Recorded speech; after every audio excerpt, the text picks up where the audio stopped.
Pink! Hunter's whisper made me stop in the middle of typing in a request to the repair crew, and the moment I saw his face, I knew something was wrong. He was pretending he didn't just call my name when I heard that he whispered it. "What?" I asked, confused for a minute. And then I saw the girls, too.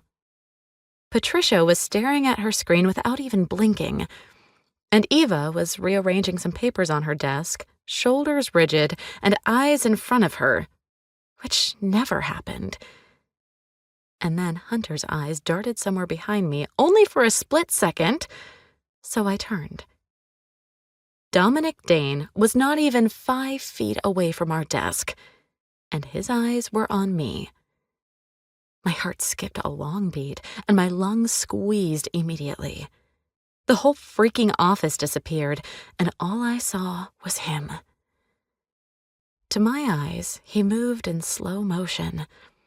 I saw the bags under his eyes clearly and the pained expression on his face. I saw the way his hair had grown even longer since I last saw him, and I could have sworn he was carrying something invisible on his shoulders because they were hunched. Dominic's shoulders were never hunched. As much as I hated the way I reacted to him still, I couldn't even find it in me to be angry. Not when I knew the reason why he was looking so hopeless. And it had nothing to do with me for once. Forcing some air down my throat, I blinked and looked back at the screen of my computer, knowing he was just going to walk past my desk and disappear in his office. We'd talked on the phone every night since Derek disappeared, just to ask each other if he had maybe showed up, but that was it. The phone calls were painfully cold, and they ended in about 10 seconds.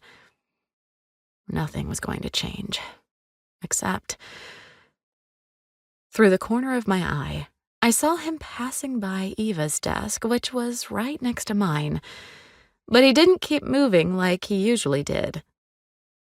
Instead, he stopped. Impossible not to look at him when he was standing right there, and his eyes were still on me. A second ticked by, and it felt like an eternity to me. Damn, how I hated that he looked like that. How I wished I could take away all the pain reflected in his eyes and just carry it myself. "Teddy," he said, and my ears must have been liars because Dominic didn't speak to me at the office. Ever. So I didn't speak, didn't react, just kept staring at him, sure that I'd imagined the whole thing. "Can I talk to you for a second?" I saw his lips moving. I heard his voice, too, but my brain still refused to accept it. There's just no way that Dominic Dane would come up to me, at the office, in front of everyone, and ask to talk to me.